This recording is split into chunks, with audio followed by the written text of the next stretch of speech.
The distress signal cut through the void like a scream.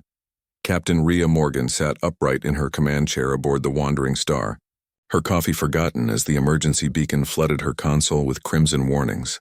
The signature was unlike anything in the database, biological, not mechanical. Something alive was calling for help. Location? She barked. Asteroid field Sector 79er, her AI companion Iris responded. Captain, I must advise against investigation. The debris density is... I heard you the first time. Rhea was already plotting the course, her fingers dancing across haptic controls. 20 years hauling cargo across the outer reaches had taught her one thing. When something screamed into the darkness, you answered. Because one day you might be the one screaming. The Wandering Star dove into the asteroid field like a needle threading through chaos. Rocks the size of cities tumbled in slow, deadly ballet.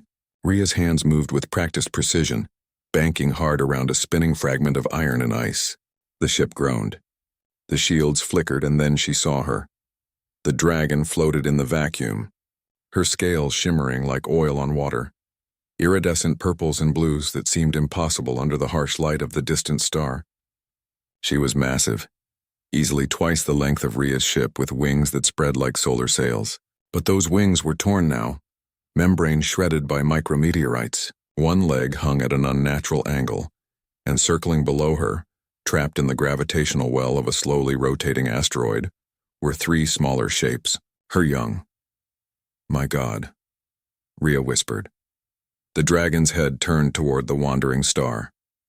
Even across the void, even through meters of hull plating, Rhea felt the weight of that gaze, ancient, intelligent, desperate. Iris, what am I looking at? Species unknown.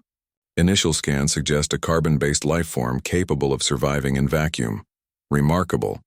Captain, the juveniles are caught in a decaying orbit. They'll impact the asteroid surface in approximately 14 minutes. Rhea's jaw tightened. The Dragon Mother was trying to reach them, pushing herself forward with agonizing slowness, but her injuries were too severe. Each movement sent crystallized blood spiraling into space like ruby stars. 14 minutes. Not enough time to call for help. Barely enough time to try. Iris prepped the cargo bay, depressurize and open the main doors. Captain, the risk is mine to take. Do it.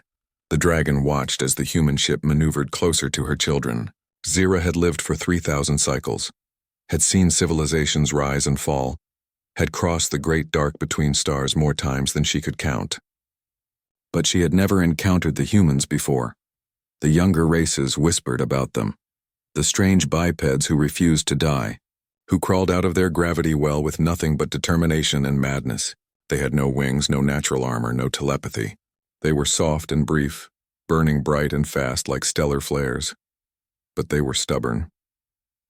Rhea guided her ship beneath the smallest dragon, matching its tumbling rotation. Through the cargo bay cameras, she could see it clearly, a creature of impossible beauty, no larger than an elephant, with scales that caught the light like cut gems. Its eyes were closed. Unconscious, maybe dying. Coming up on optimal intercept, Iris announced. Gravitational calculations suggest I can see it. Rhea fired the positioning thrusters. The Wandering Star rose like a hand reaching up to catch a falling star. The dragon tumbled into the cargo bay with a silent impact that registered across every sensor. Seal it! Get me the next one! 8 minutes remaining. The second juvenile was larger, spinning faster, closer to the asteroid's cratered surface. Rhea pushed the Wandering Star harder than she ever had, coaxing speed from engines that screamed in protest. The hull temperature spiked as she skimmed through the thin atmosphere of volatiles sublimating from the asteroid's surface. She caught the second dragon with less grace. It bounced off the cargo bay floor, and Rhea's teeth rattled as the impact shuddered through the ship. But it was aboard. Alive. 4 minutes. The third juvenile was the largest, and it had fallen deepest into the gravity well. Rhea dove after it, the asteroid's surface rising up like a wall of ancient stone and iron. Warning klaxons filled the bridge. The shields were failing. Debris peppered the hull like bullets. Pull up, Iris urged. Captain, pull up. Not yet. Rhea's eyes were locked on the tumbling dragon. 50 meters. 40. 30. She could see individual scales now, could see where the creature's wing was bent wrong. 20 meters. The asteroid filled her entire viewport. 10 meters. She fired every thruster simultaneously. The wandering star shuddered, groaned, and caught the dragon in her cargo bay like a mother catching a child. Rhea pulled back on the controls with both hands, every muscle straining, and the ship screamed as it clawed its way back toward open space. They cleared the asteroid with less than a meter to spare. Rhea slumped in her chair, gasping, her hands shaking with adrenaline. Through the external cameras, she could see the Dragon Mother.